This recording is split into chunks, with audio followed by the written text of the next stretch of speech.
Kutyanya. Kutyanya. Nem kell félni, látod? Szeretünk téged, látod? Idejön? A szája. Megy majd a Mikuláshoz. Nem.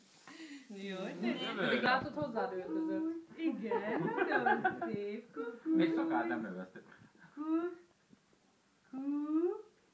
Nem, de szép vagy. Hogy hívják? Borka. Igen, aztán mindenit. Gabi. Nagyon tündemi. Igen. Na mi van? Ölhet meg a Mikulás. Most van névnapja, vagy nem? Nem. Március 28. Nem jó. Vagy jövőre. Igen, nagyon szép vagy.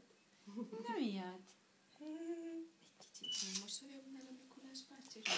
Hát, Éppen a jég, már nyűgös volt nagyon. Na, Mikor? leven a Mikulás.